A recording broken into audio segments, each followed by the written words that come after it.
You know when you look at life and it feels sometimes like you have to fight through the mess to find the meaning? Maybe even asking yourself along the way, what was the point of that? But in reality, God is stitching a single thread through each and every story, your story, to stitch together a beautiful tapestry of His purpose through our lives, bringing meaning to the mess. That's what we see in Joseph's story. That is the life of Joseph. What's up, Parkview? How's everybody doing today? Awesome. Want to welcome all of the Parkview campuses. Can you guys help me welcome Orland Park, New Lenox, Homer Glen, everybody online? It's so good to be together. And I am so stoked for next weekend as the Parkview family does welcome officially new lead pastor, Jared Fox and his wife, Sarah, and their family. Can we just praise God for this answer to prayer? I'm so grateful for this answer to prayer. Man, do not miss next weekend. It's going to be awesome. We did kick off a series, though, last weekend, looking at the life of this guy named Joseph, and we find Joseph's story in the book of Genesis. That's like book 1 of the Bible.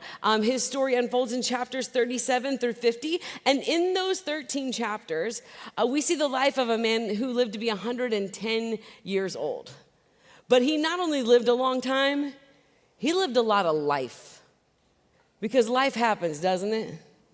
Life be lifing, and sometimes it does not go the way that we planned, or the way that we dreamed, or the way that we hoped, and that is true for Joseph. But in spite of all that, God did have a plan for Joseph, and God did have a purpose for his life that was a part of the grand story of God. And so the question for us today is, what does it look like? What does it look like for you and I to participate, like in the unfolding plans that God has for our lives, even when we don't know how it's gonna work out, even when we can't see the whole picture?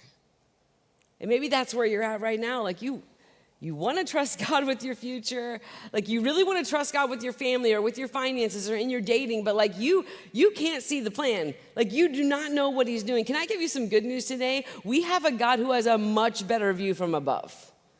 Like he's working on a canvas that is so much bigger than what we can see. All we can see is a little snapshot that's a part of the unfolding story for our lives. And so today, in our story, I think we can actually learn some principles from the life of this guy, Joseph, that lived a long time ago, of what it looks like to participate with God when he leads us, even when we cannot see the whole picture. But before we jump into that, I want to give a little recap just to kind of catch us all up on Joseph, because in this series, we're taking this like 1 or 2 chapters at a time. And so each week is going to build on the last week. So maybe you were here last week or maybe not, but you may remember Joseph's dad, Jacob, loved Joseph more than any of his other children because Joseph had been born to him in his old age. So one day, Jacob had a special gift made for Joseph, a beautiful robe. Now, did you catch the reason that Jacob loved Joseph more than any of his other children?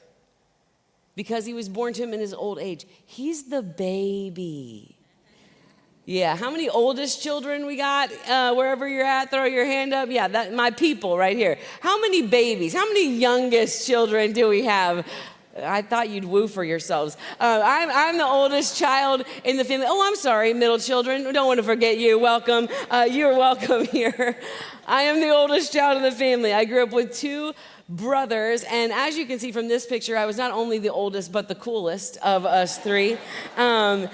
But sometimes the oldest children in the family and the baby of the family like experience totally different households. I love how comedian Nate Bargatze talks about this. So I thought we'd just check this out. I'm the firstborn in my family. There's a lot of firstborn here tonight. All right. It's a lot of us. I like it. We have to stick together. We have it the hardest of all the children. We show up, our parents are not ready for us to be there. They don't have any money. You basically get there, you're like, I don't think I should even be here yet. But they want you to get a job and start helping out. The youngest, you show up, your parents are trillionaires. You live in homes the oldest never even saw. It's like, what's in upstairs? I mean, that's like a home on top of a home. Now, that is not always true. But in Joseph's story, Jacob's favoritism was so plain. Like, dude wasn't even trying to hide it. He gives him this special multicolored robe that was more than a fashion statement. As we learned last week, this was like a statement. This was like maybe the birthright. This signified a position of favor. Like, this was a statement of position and of status. And because of their dad's favoritism, and because Joseph, he's wearing this robe, he doesn't have to go to work with them. He goes to work to supervise them doing work and then reports back to his dad. So his brothers hated him. And to make matters worse, one night Joseph had a dream and promptly reported the details to his brothers, causing them to hate him even more. Listen to this dream, he announced. We were out in the field tying up bundles of grain, and my bundles stood up, and then your bundles all gathered around and bowed low before it. So you're going to be our king, are you? His brothers taunted. And they hated him all the more for his dream and what he had said. I mean, just imagine being Joseph. You're a 17-year-old dude. You get a word from God. And then you're like, hey, fam, like, excuse me, everyone, can I have your attention? Got a little word from God here. Not really sure on all the details, but this much is pretty clear. Someday all of you are going to bow down to me, And maybe he shouldn't have told them, but the prefrontal cortex is a whole thing, hasn't been developed. And honestly, that really was a word from God. God really had spoken to this 17-year-old guy saying, someday I'm going to raise you up to a position of power over all of the nations. So you fast forward in the story where Joseph is 30 years old, and this is where we're going to end up today, spoiler alert. This is when the Pharaoh of Egypt is saying these words to Joseph. He says to him, you will be in charge of my court, and all my people will take orders from you. Only I, sitting on the throne, will have a higher rank than yours. Pharaoh said to Joseph, I hereby put you in charge of the entire land of Egypt. The Pharaoh in Egypt, the most powerful man and the most powerful nation on the planet at the time, says to Joseph, you're now in charge of the nation, and nothing is going to happen in Egypt unless it is first passed by you. And Joseph ruled the nation as a 30-year-old guy. And some of you are thinking, well, that sounds awesome. Like, sign me up for that plan, God. Like, where's the master track? Like, I could start tomorrow. Like, I'm down for this plan.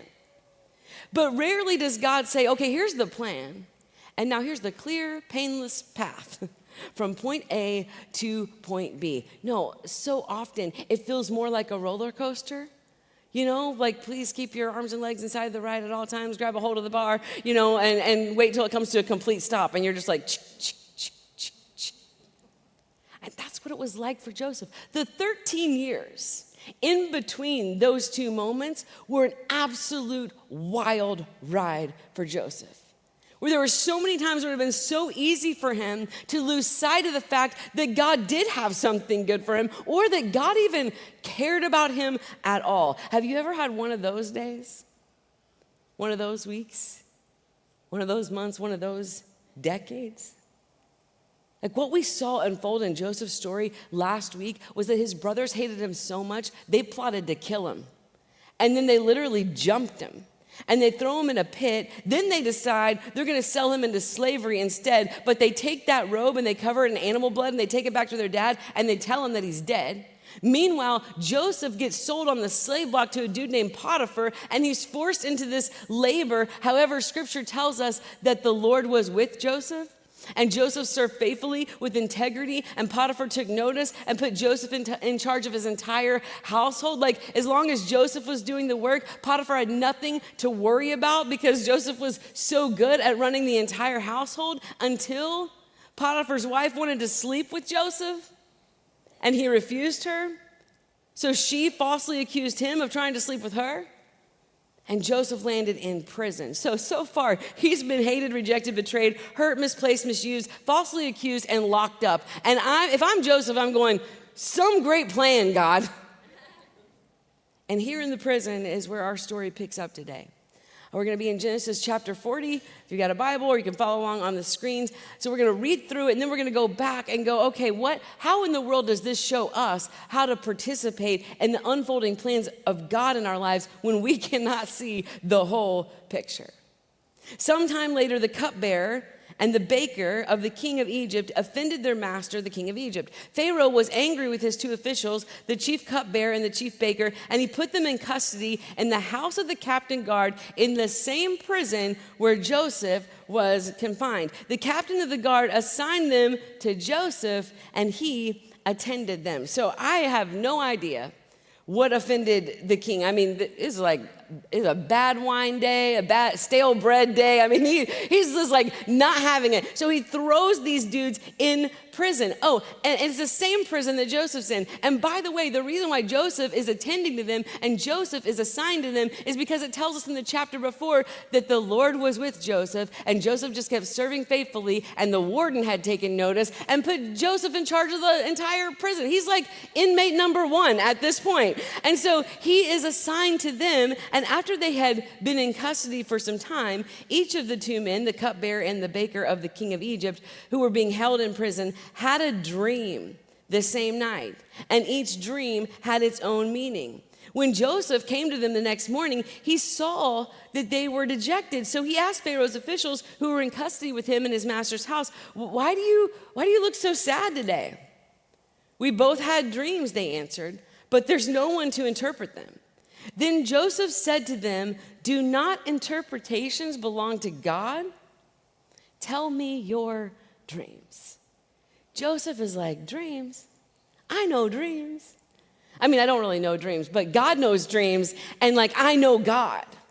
God even gave me a dream once. I'm not really sure how that's panning out, but like, tell me your dreams, and I will go to God with your dreams. So the chief cupbearer told Joseph his dream. He said to him, in my dream I had a vine in front of me, and on the vine were 3 branches, and as soon as it budded, it blossomed, and the clusters ripened into grapes, and Pharaoh's cup was in my hand, and I took the grapes, squeezed them into Pharaoh's cup, and put the cup in his hand. This is what it means, Joseph said to him. The 3 branches are 3 days. And within 3 days, Pharaoh will lift up your head and restore you to your position, and you will put Pharaoh's cup in his hand, just as you used to do when you were his cupbearer. But when all goes well with you, remember me, like show me kindness, mention me to Pharaoh, and get me out of this prison. I was forcibly carried off from the land of the Hebrews, and even here, I have done nothing to deserve to be put in this dungeon. Joseph hears the dream. He takes it to God, and he's like, dude, good news for you, man. You're going to be reinstated. You're getting out of here. Like in 3 days, you're going to be the cupbearer again. Listen, though, when you get there, do me a solid. Like, remember me. Like, the name is Joseph, and I'm not supposed to be here. Help me get out of this prison. Well, when the chief baker saw that Joseph had given a favorable interpretation, he said to Joseph, well, I too had a dream. On my head were 3 baskets of bread, and the top basket were all kinds of baked goods for Pharaoh, but the birds were eating them out of the basket on my head. Well, this is what it means, Joseph said. The 3 baskets are 3 days, and within 3 days, Pharaoh will lift off your head and impale your body on a pole, and the birds will eat away your flesh. So, it's bad news for the baker, okay? Now, the 3rd day was Pharaoh's birthday, and he gave a feast for all the officials, and he lifted up the heads of the chief cupbearer and the chief baker in the presence of his officials. He restored the chief cupbearer to his position so that he once again put the cup into Pharaoh's hand, but he impaled the chief baker just as Joseph had said to them in his interpretation. I mean, exactly what Joseph said would happen. And now, the cup dude can tell Pharaoh all about Joseph and who he is and how he's not supposed to be there and get Joseph out of this prison. The chief cupbearer, however, did not remember Joseph. He forgot him. I mean, just when things could change.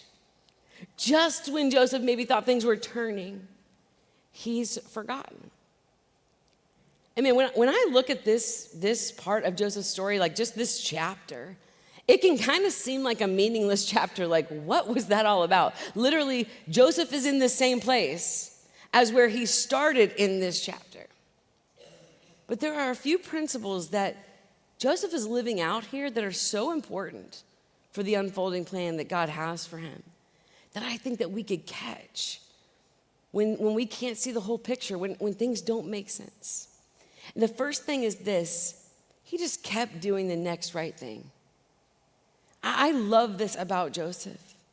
Like, despite what he's been through, he's not passive, he's not pouting, he's not resentful, he hasn't grown bitter. Instead, literally in every situation, every place that Joseph finds himself, he just keeps doing the next right thing. Like, he's literally in prison, like, for something he didn't do, and he is still serving faithfully. He's working hard. He's getting entrusted with more responsibility. He's the guy that notices other people's pain. Literally checking on inmates. Why are you sad today? He ministers even though he's suffering. He's using his gifts from God for others. Like, we see this part of Joseph's life that regardless of his circumstances, man, his character's being developed. And his character is being revealed right here in the prison. And I know so often in our lives, when we're trying to figure out, like, what is the plan? Like, what's God's will for my life? Where am I supposed to be? Why am I in this place? What is the big picture? What am I supposed to do? Where am I supposed to go? But the truth is, God's will for our lives is way more about who we are becoming than where we go or what we do. We would prefer to skip all of that. Like, we'd prefer for God to give us the plan and then kind of like magic wand us to the end. Like, we want the results without the requirements. We want the end without the endurance. We want the payoff without the process. We want the role without the route. We want the destination without the journey. But it is in the journey where we get shaped into the right kind of person for whatever is ahead. And God is way more interested in being a sculptor in your life than he is being like the dude at the information desk going, yeah, now you go this way, and now you go that way. And no, he wants to shape us into the kind of people. Man, we're not just waiting for the big moment, but we are living our everyday lives with integrity. And we're working with excellence, and we're loving our families, and we're encouraging our friends, and we're serving our world. Anyway, no matter where we're at, we're still using our gifts. We're becoming who God created us to be right now. We just keep doing the next right thing. And so in this process, man, when you can't see the whole picture and you're literally going, yeah, but am I supposed to switch majors? Or like, am I supposed to go to this school? Or am I supposed to go to that school? Or is this person I'm dating the one? Or are we supposed to move or not? Or take that job or leave it? Man, keep doing the next right thing. Allow God to develop a character in you, because the truth is who you are becoming is what will go with you into that next chapter. And the greatest work God is doing in this season is the work that he's doing in you. Another thing that really stands out to me about Joseph during this time is how he stays dependent on God. Right, we see this verse over and over again all throughout Joseph's story. The Lord was with Joseph, like over and over again. The Lord was with Joseph. And we talked about this last week, right? That's the truth. No matter what we go through, no matter what happens in our life, God is with us. He never leaves us. He never forsakes us. He has promised us his presence, which is the greatest miracle we got on this side of eternity. It is imperative that we know, man, the Lord is with us. But we also see Joseph staying dependent on God. Joseph, even though he did have questions and he had doubts and he had pain for sure, but even in those moments, he does not run from God. He does not abandon his faith. He doesn't say, well, forget you if this is how it's going to be. He literally, over and over, still knows where to turn. He's still living like he believes God's ways are best. He still prays. He still believes in the power of God. I mean, the whole reason that he's thrown into prison is because he says to Potiphar's wife, I cannot do this and sin against God. Like he cared about his relationship with God. Joseph not only knew that God was with him, but he chose to stay close to God. He chose to continue in relationship with God. He chose to keep honoring God's ways. He chose to stay dependent on God. Like nowhere in Joseph's story do we see him desperate, striving, controlling, manipulating, or forcing outcomes.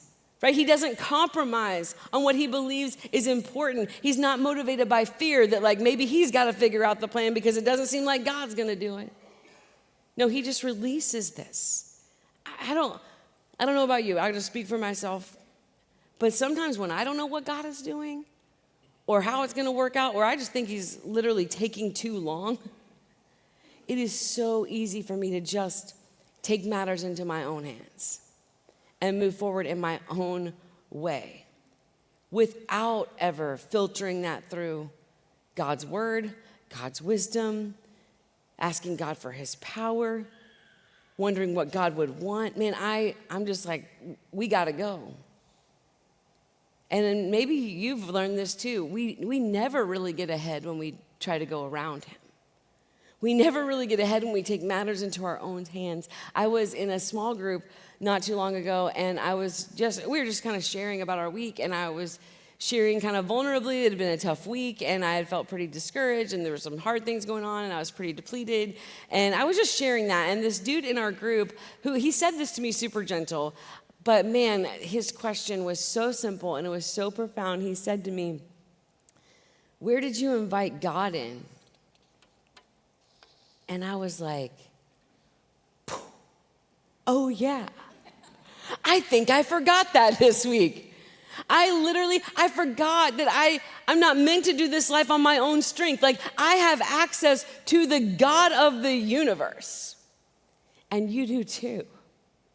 Invite him in to your plans, to your marriage, to your dating, to your longing, to your circumstances. Invite him into your work, to your parenting, to your friendships. Like literally, this is why the 21 days of prayer is so important, because we want to be people that invite him in. We want to be people that pray before we proceed. And man, if it's new to you and you don't even know how to pray or what to pray when it comes to your own life, just pray what you got. Literally, like if you've got worry about that thing, pray that. You got fear about the future, pray that. You got unmet desires, pray that. God wants you to invite him in to all of it. But whatever you do, man, don't proceed without him. Stay dependent on God. And look for God's fingerprints. Like I would guess life in prison, pretty mundane, you know? And Joseph's been there a minute, and he's just doing the same thing. I mean, every single day, he's going about his business. Now, he is serving faithfully, and he's honoring God, and he's staying dependent. But it's just kind of the same old day every day. And then one day, it just so happens that 2 chief officials of the Pharaoh get thrown into prison. And it just so happens that it's the same prison that Joseph is in, and it just so happens that Joseph is the attendant over them, and it just so happens that he notices that they're looking sad that morning and asks him about it, and it just so happens that it's about dreams when Joseph knows what that is like. No, that doesn't just so happen. That is God working behind the scenes in everything, bringing something together. And sometimes when we can't fully trace his hand, we can look for his fingerprints. Like he's not going to lay out the whole path for us, but he is on the move. And he's weaving together a bigger story. And instead of us only always just looking for his answers, we could start instead to look for his activity. Look for how he's working. You know those moments. Have you had those moments where you just so happen to be in that place? And you knew, man, I think that was God. Or you get that random text, or someone says something to you that just hits different, or you're like, I think I was supposed to be in that McDonald's. You get that nudging from God to go ask somebody why they're so sad, what's going on with them, and you're like, I don't think that was just the bad pizza I had last night. I think that was God. Pay attention to those moments. Pay attention to the moments where you know, man, I think that was God moving. I think that was God opening a door. I think that was God speaking to me. I think that was God nudging me. I think that was God working behind the scenes. I think that was God making a way. I think that was God who put that together. I think that was God leading me. These are huge faith-building moments that usually come from little moments in our everyday lives where we start to notice God's activity in a different way. And it compels us, man, to keep trusting him, to keep leaning in, to keep looking for him and looking for his involvement. There's been times in my life where I haven't been aware in the moment. Maybe you've been through something like this where like you go through a season and in the moment you have no idea what God is doing or like where God is or how he's working. But now when you look back at that season, you see his fingerprints all over it. Make no mistake, God is always working.